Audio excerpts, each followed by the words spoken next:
topologia, tehtävät 7 12.8-7 12.15. Tehtävä 7 12.8.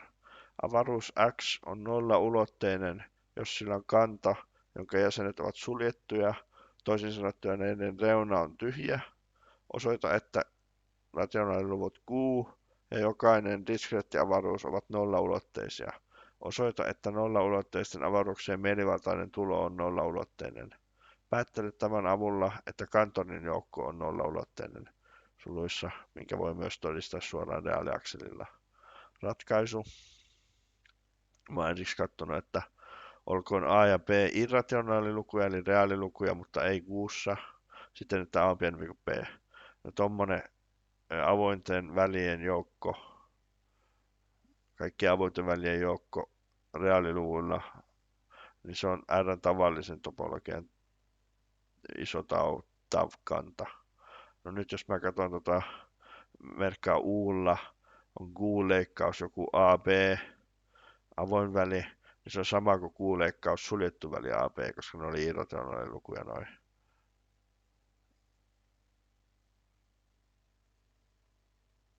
Semmoinen X, joka kuuluu tonne esimerkiksi, niin kuuluu totta kai tonnekin. Kun jos se kuuluu Q:hun, niin sillä ei ole niin väliä, että onko nuo päätepisteet siellä vai ei, koska ne on irrationaalilukuja tuossa. Joten lauseiden 5.3 ja 5.91 nojalla U on avoin ja suljettu Q:ssa. Eli avoin ja suljettu tämmönen U. No joukko, Q-leikkaus, kaikki avoimet välit, kun C ja D kuuluu reaalilukuihin, on lauseen 5.7 nojalla tuon relatiivitopologian kanta. Olkoon, no sitten otetaan B-ksi, kaunokirjoitus B, on Q-leikkaus, avoimet välit, CD kuuluu irrationaalilukuihin, jolloin niiden jäsenet on suljettuja, avoimia ja suljettuja. No nyt, koska irrationaaliluvut on tietenkin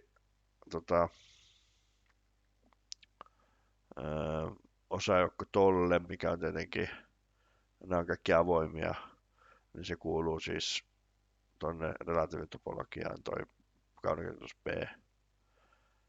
Kun mä yritän nyt sitä lauset 2.4, joka oli semmoinen jos ja vain jos lause tuli kannalle, niin sen ykköskohta oli tämä.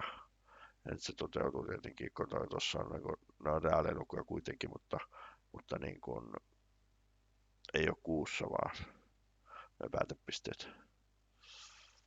Jos X kuuluu U-hun, kuuluu relatiivitopologiaan, niin voidaan valita sellainen Q-leikkaus CD, missä CD on kuuluu reaalilukuja C pienempi kuin D, että X kuuluu tonne, on U:n osajoukko. Lauseen 2.4 nojalla, koska tää oli kanta. Me voitiin valita tuolla tavalla.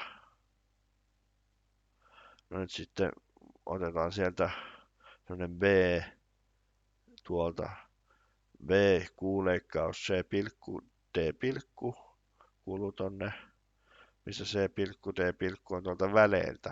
Eli C ja X välistä C pilkku, irrationaaliluku, ja D ja X välistä, tai X ja D välistä D pilkku, irrationaaliluku.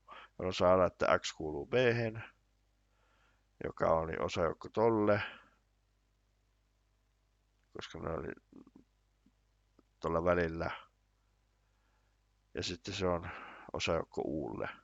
Joten lause 2.4 nojalla toi tämäkin, tai siis tämä hommeli on Q:n kanta, jonka jäsenet on suljettuja. Eli Q on siis nollaulotteinen. Sitten piti osoittaa, että jokainen diskreetti avaruus on nollaulotteinen, eli olko X diskreetti avaruus ja U avoin X:ssä. Myös X minus U on avoin X:ssä, kun kaikki diskreetille avaruuksille kaikki sen osajoukot on avoimia. Ja tämä on osajoukko siellä, tämä X minus U.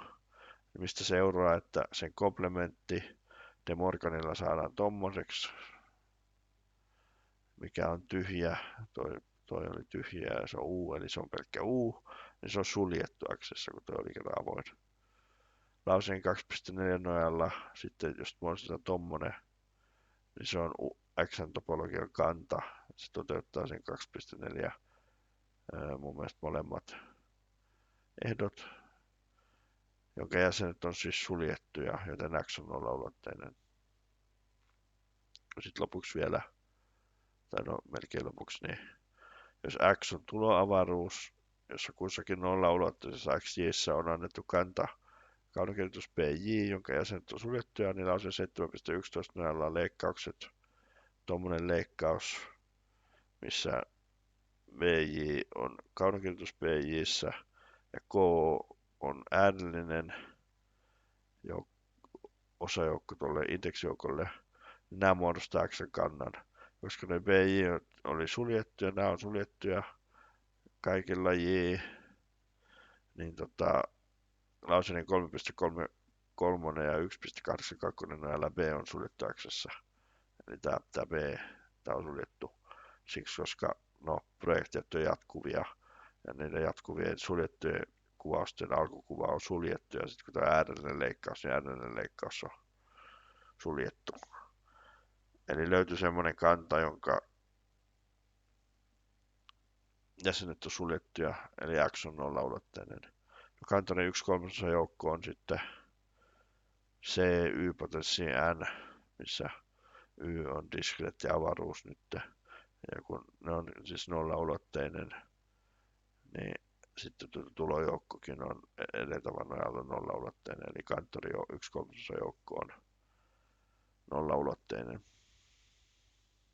Ja se piti todistaa vielä. Sitten tehtävä 7.2.9 todista, olkoon X tuloavaruus ja olkoon AJ tiheä joukko XJ:ssä jokaisella indeksillä J. Osoita, että joukkojen AJ-tulo on tiheä X:ssä. Ratkaisu. Eli AJ on tiheä, eli se tarkoittaa, että AJ-sulkeuma on XJ. Kaikilla J kuuluu J, ja tällä lause 7.14.2 nojalla, kun AX merkitään toi tuloa, AJ:n tuloa, niin se on, sen sulkeuma on noiden kaikkien AJ:n sulkeumien tulo. Ja se, nyt kun AJ:t on XJ, niin se on toi. Ja sitten kun toi oli X, niin se on noin, eli A-sulkeuma on X, eli A on tiheä X:ssä. Tehtävä 7.2.10. Olkoon, että A1 on X1 osajoukko, A2 on X2 osajoukko, jolloin A1 tulo A2 kanssa on X1 tulo X2 kanssa osajoukko. Osoita, että reunalle pätee tommonen kaava ja sisäpisteelle pätee tommonen kaava. Ratkaisu. Sitten mä oon katsonut näitä projektioiden alkukuvia.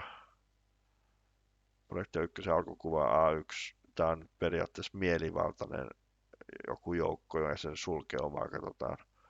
Se on tommonen. Projektin alkukuva. Ja sitten kun tuohon viiva voidaan vetää tuohon päälle, koska toi X2-viiva on X2, niin saadaan noin. Ja tuo on sitten sama kuin toi.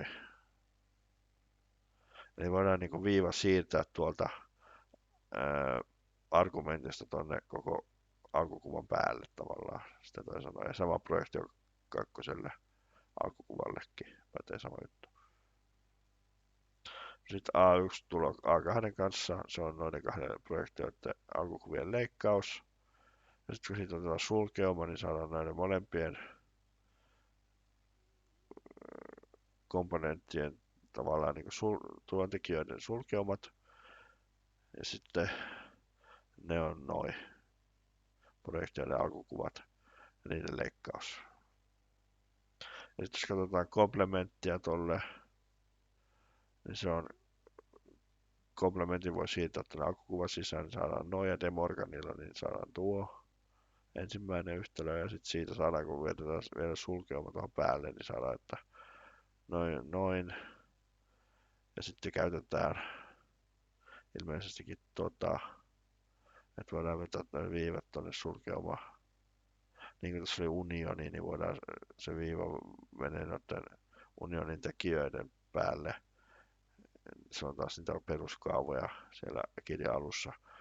Ja sitten käytetään noita tietoa, niin että noin viiva voi vetästä tuonne alas argumenttien päälle noin. Eli siis sitten lähdetään laskemaan tuota reunaa, tuo, leikkaus, määritelmässä mukaan tuo, eli saadaan tämmönen, ja sitten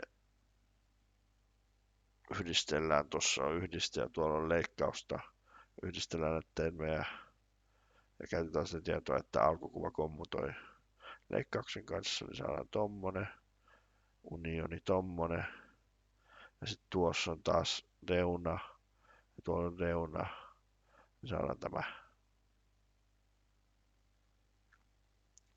Ja sitten tuolle eli se oli ensimmäinen, mikä piti todistaa. Ja sitten toi sisäpisteille yksi kaava oli tommonen, ja sitten sinne pistetään taas se, siirretään tuonne sisälle ja käytetään demorgania. Se on tohon sovelletaan niitä. Niin saadaan noin. Ja tuossa on sisäpiste A1 ja tuossa sisäpisteet A2. Niin saadaan toi tulo. Eli se oli siinä. Tehtävä 7.2.11. Olkoon G ja H reaaliluvuille mielivaltaisia funktioita x, reaaliluvut, potenssi reaaliluvut ja f, iso F, x, xl, yhtälön fxt on tommonen määrittelevä kuvaus. Osoita, että iso F on jatkuva tulotopologiassa. Apu 7.10. Ratkaisu. F-komponenttikuvaukset ft, xltä rlle on tommosen F-määritelmässä mukaan niin kuin projektio T-pallo F X:stä, jos katsotaan se pisteessä X ton komponenttikuvauksen arvoa, niin se on tommonen. Ja tää on tavallaan, siis tää on Fxn arvo pisteessä T, mikä oli tuossa annettu, eli se on tuo. Kaikilla T kuuluu R. Eli T on niinku vakio tossa, ja sitten X muuttuu, ja G ja H on tietenkin vakiofunktioita, siis ei nyt vakiofunktioita, mutta ne on kiinnitetty ne funktiot. No, koska ftx voidaan kirjoittaa sitten gt kertaa, jos miettii jälkimmäistä tekijää, niin se on projektio htstä xlle. Xstä projektio htstä. Niin mä voin kirjoittaa vielä ftn sitten ilman argumenttia, koska kaikilla xillä pätii tämä. Niin voin kirjoittaa sen gt, iso gt kertaa per ht, missä tuo iso gt on vakiofunktio xltä rlle, gtx on gt.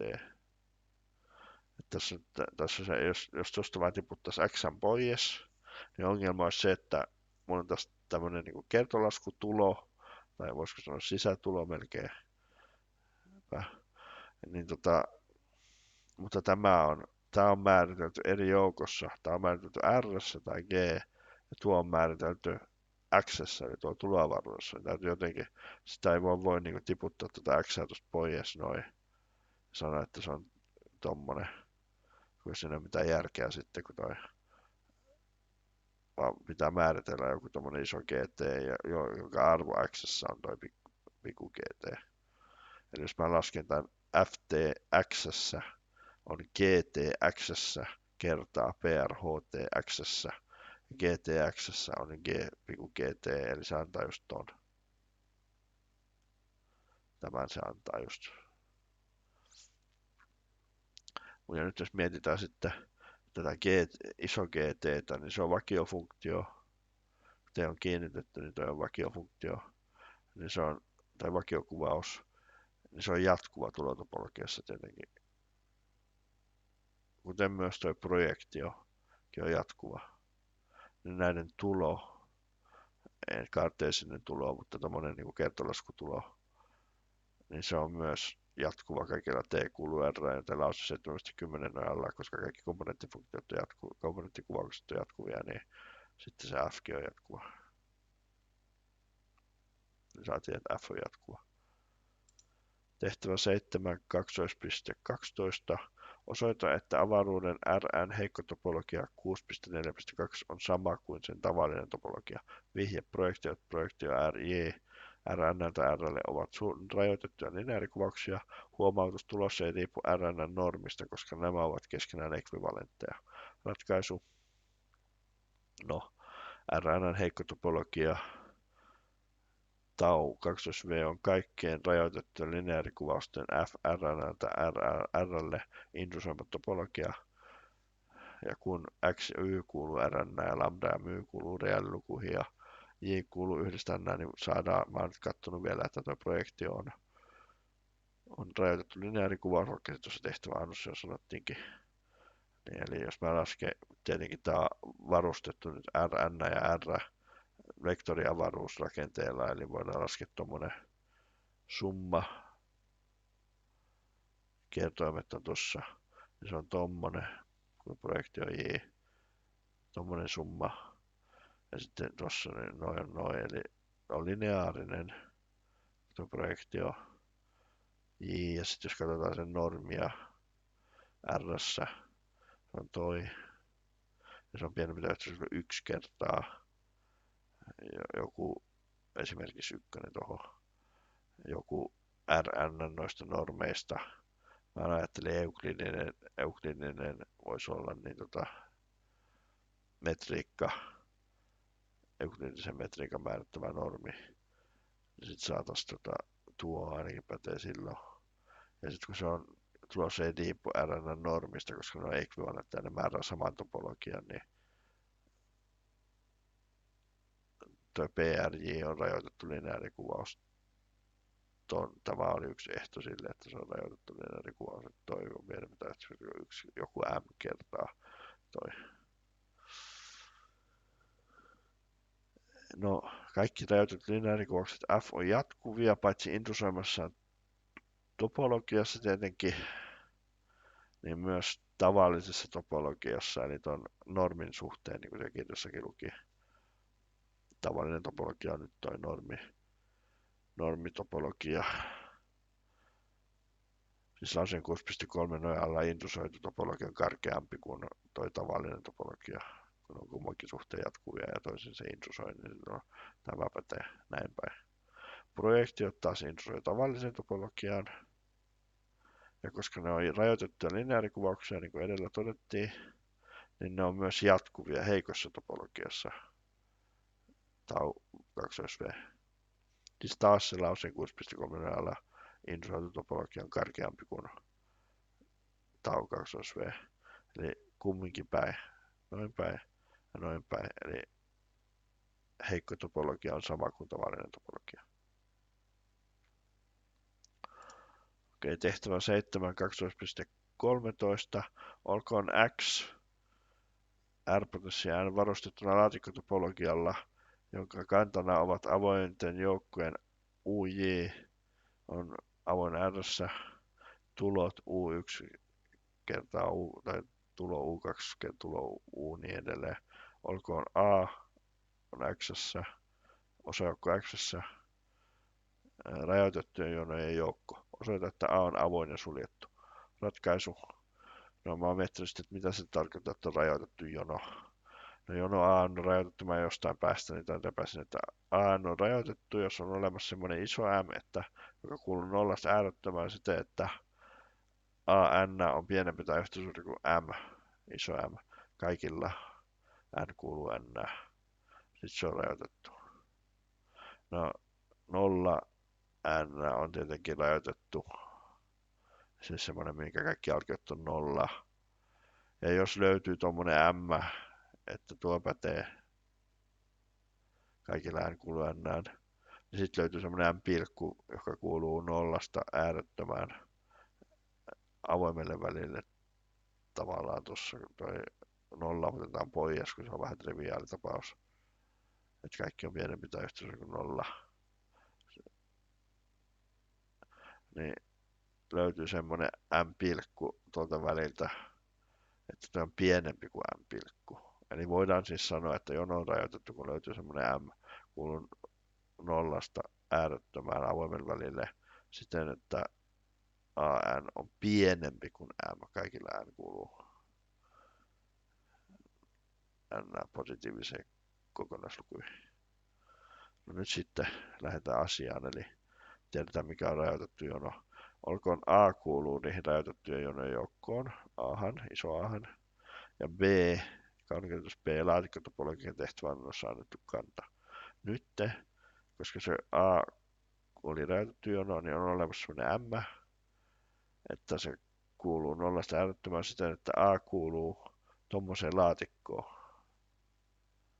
Eli miinus M:stä M:ään, tulo miinus M:stä M:ään, ne on kaikki aina pienempiä kuin toi M ja AN, niin mä voin ottaa tämmöisen laatikon, jolla A kuuluu sinne, ja sitten kun se kuuluu sinne laatikko, tai on muotoa, ne on kaikki avoimia R nämä niin se on muotoa U1 tai tulo U2 niin edelleen, niin se kuuluu tonne kaunikirjoitus B-hen, ja koska kaikki noi on rajoitettuja tietenkin jonoja, jos tänne kuuluu joku jono, niin se on rajoitettu, niin tämä siis A kuuluu sinne, ja se on osajoukko iso A:lle, tuo laatikko. Siis lauseen 2.50 A kuuluu laatikkotopologiaan, eli A on avoin. No sit mä oon ottanut, eli saatiin, että A on avoin. Sitten mä oon ottanut sen komplementin käsittelyyn, eli B kuuluu sinne komplementtiin, niin silloin B kuuluu tommoseen laatikkoon. Eli B1 miinus 1, B1 plus 1. Eli B1 nyt ainakin sinne kuuluu, ja tossakin B2 miinus 1, B2 plus 1. Mutta nyt kun se on rajoittamaton, se kuuluu sinne komplementtiin, se on rajoittamaton jono. Tähän niin voi ajatella, että esimerkiksi jos se nousee ne pisteet koko ajan, tai niin kuin mikä tahansa, aina välillä saadaan niin kuin ylemmäs menee, niin nuo laatikotkin niin kuin kasvaa koko ajan. Noiden alaraja ja yläraja tuossa laatikossa niin koko ajan kasvaa. Eli ne on kaikki rajoittamattomia silloin. Jos tuo B on rajoittamaton, niin ne on kaikki rajoittamattomia, mitä tuolla on. Eli sekin kuuluu komplementti Ahan, tai A-komplementti, tuo laatikko. Joten se sama lause 2.5 nojalla tuokin on avoin, tuo komplementti Asta. Eli A on suljettu. Eli saatiin, että A on avoin ja suljettu. Tehtävä 7, 2.14. Onko edellisen tehtävän joukko A avoin, suljettu RN tai R-potenssi N tulotopologiassa? Ratkaisu. Mä käytin sitä yhtä lausetta, joka sanoi, että jos mä mietin, että A-projektiota J:ssä jollakin J kuuluu N, se tarkoittaa minkä tahansa jonon arvoa niin kuin J-pisteessä. Niin voihan se, vaikka se olisi rajoitettu se jono, niin periaatteessa se voi olla mikä tahansa R-piste se ensimmäinen esimerkiksi, jos I on 1, se ensimmäinen A1 voi olla mikä tahansa, kun jokaisella jonolla voi olla eri yläraja esimerkiksi. Niin se voi olla kuinka korkea tahansa, se voi olla mikä tahansa reaaliluku. Samaten A2 voi olla mikä tahansa reaaliluku, vaikka se olisikin rajoitettu se jono, niin esimerkiksi vakiojonot on aina rajoitettuja. Ja ne vakiojono voi mennä kuinka ylös tahansa tai kuinka alas tahansa. Niin kyllä toi on niin kuin R kaikilla J kuuluu N. Joten lauseen 7.6 A ei ole avoin tuloavaruudessa. No B sitten, jos on rajoittamaton jono, niin oikeastaan sitä suuremmalla syylläkin vielä sitten, niin ne voi olla mikä tahansa reaaliluku. Eli ne on kaikki taas projektiot CAsta on R. Joten taas lause 7.6 toi komplementtikaan ei ole avoin tuloavaruudessa, joten A ei ole myöskään suljettu tuloavaruudessa. Ja mun mielestä se oli näin yksinkertainen tehtävä tuo. Eli se laatikkotopologia, onko se nyt sitten, tai tulotopologia on, ja kummin päin ne nyt sitten menee, että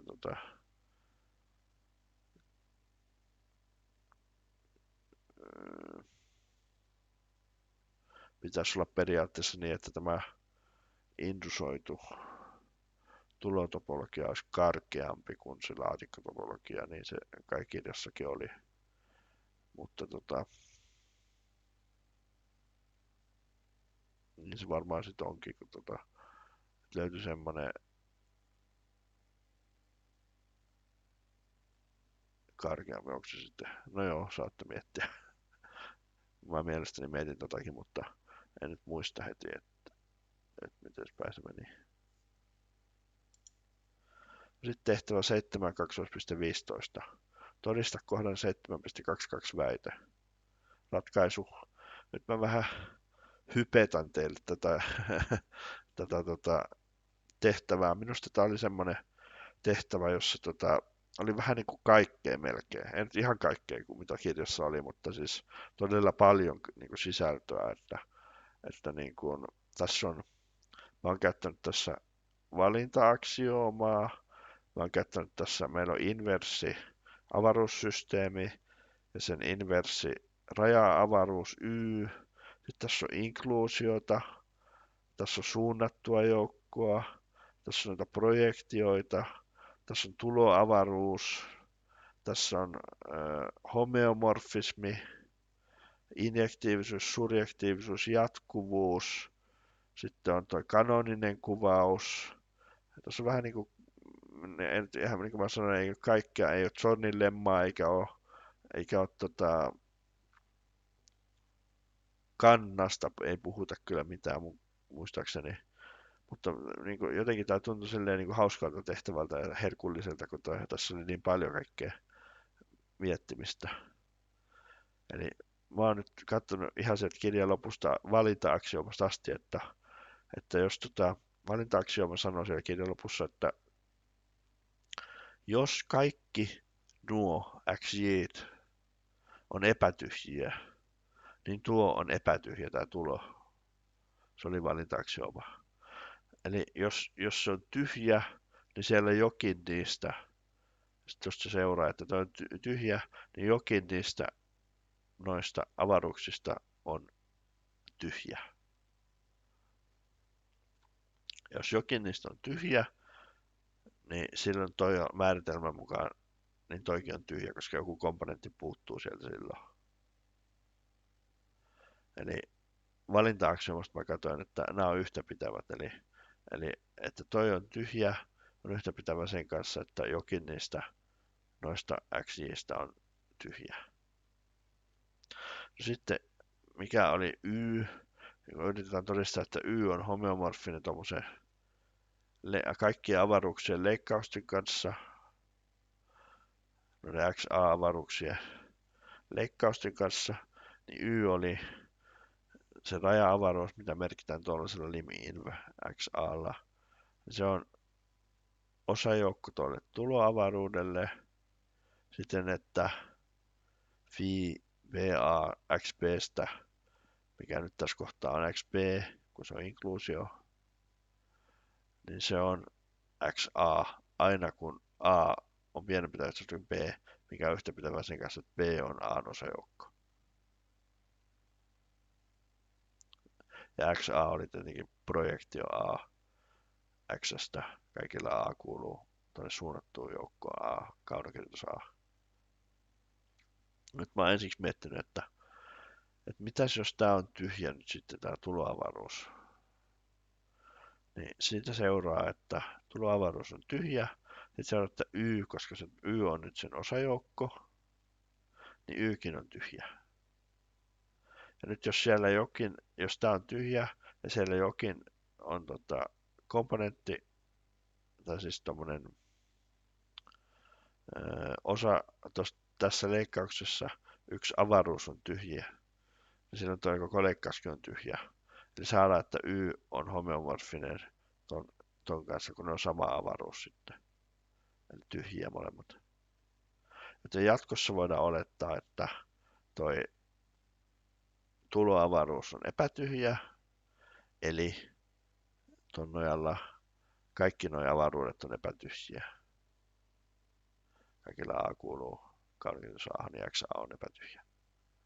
No nyt mä sitten katsonut vielä, että no mitä jos toi on niin hyvinkin, jos meillä on joku kokoelma vaan X-avaruuden, X ei ole nyt muuten sitten tuo, niin X-avaruuden osajoukkoja, kokoelma niitä, niin kyllä se leikkaus voi varmaan tyhjäksi mennä aika helpostikin. Mä en tosin tiedä, onko se suunnatulla joukolla mahdollista, mutta niin kuin yleisesti ottaen, niin mä oon miettinyt, että jos tää on nyt tyhjä sitten, tää leikkaus, niin mä haluan osoittaa, että Y on tyhjä kans, eli että ne on taas homeomorfiset. Tehdään vastaoletus, että no mä ehkä tän olisi voinut suoraankin todistaa, mutta mä teen nyt vastaoletuksen, että A kuuluu Yhyn. No siis AB ton nojalla, AB, A B-komponentti on AA, eli tämä yhtälö toteutuu aina kun A on pienempi tai yhtä suuri kuin B. Joten otetaan sitten mielivaltaiset A ja B kuuluu kaunis Ahan ja pyritään todistamaan, että AB on AA myös silloin, kun ne ei välttämättä ole tämmöisessä suhteessa keskenään. Ne on vaan mielivaltaiset. No koska toi oli suunnattu joukko, niin on olemassa sellainen lambda, kuuluu sinne kaunikirjoitusahan siten, että A on pienempi tai kuin lambda ja B on pienempi tai yhtä suuri kuin lambda. Eli siis AAsta, koska toi pätee nyt tuolle lambdalle ja Alle, niin AAsta on A lambda. Ja sitten kun toi pätee Blle, niin A lambda on yhtä kuin AB. Eli saatiin, että kaikki A:n koordinaatit on samat. Eli A, kun mä olin mielivaltainen A ja B kuului tonne kaunikirjoitusahan, niin AAsta on ABstä. Kaikki koordinaatit on samat. Eli saadaan, että mä voin merkata sitä koordinaattia sitten jollain A-pilkulla, ja se on toi projektio A, eli se koordinaatti. Se kuuluu XAhan. Kaikki ne projektiot on samat. Kuuluu XAhan, kaikilla A kuuluu Ahan.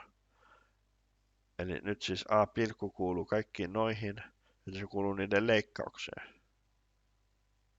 A-pilkku. Mutta sen leikkaus oli tyhjä. Eli tää on ristiriita. Eli siis Yn täytyy olla tyhjä. Eli jos tämä on tyhjä, niin Ykin on tyhjä. Eli on taas homeomorfiset. Eli jatkossa voidaan olettaa, paitsi että XA on epätyhjää kaikilla, A kuuluu kaunikirjoitus Ahan, niin myös että toi koko leikkaus on epätyhjä.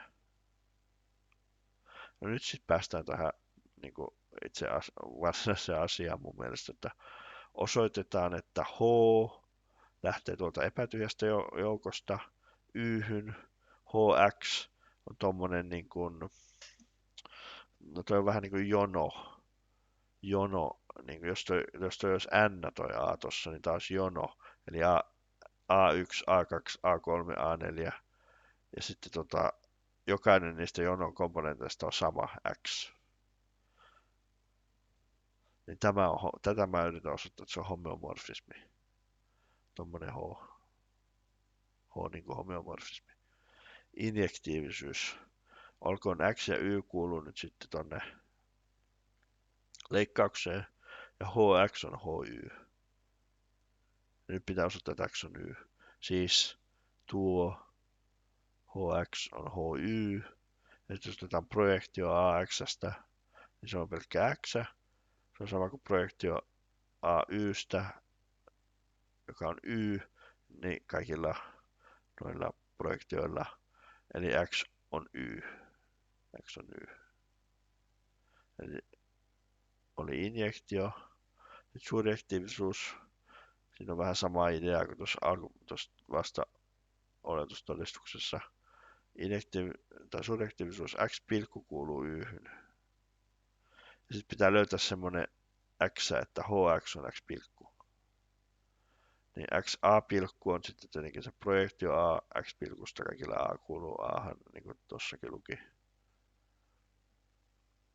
Siis aina kun A on pienempi tai yhtä kuin B, pätee, että phi BA XB pilkku on XB pilkku on XA pilkku. Ja taas jos A ja B siis kuuluu Ahan, tai karkeutus Ahan, niin kuten edellä, suuntauksen määritelmä 3.15 kolmonen, niin kuin tuollakin käytettiin, löytyi semmoinen C, kuuluu tonne kokoelmaan. Karkeutus A siten, että A on pienempi tai yhtä kuin C, ja B on pienempi tai yhtä suuri kuin C, siis XA pilkku on XC pilkku, eli toi toteutuu.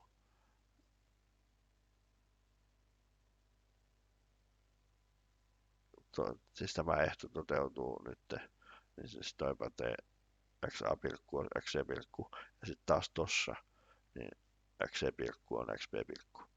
Eli saatiin taas, että ne koordinaatit on samat. Eli voidaan valita X on sama kuin PR, projektio A X pilkusta, kaikki ne projektiot on samat, niin voidaan valita tämmöinen X, jolloin siis se HX on X pilkku.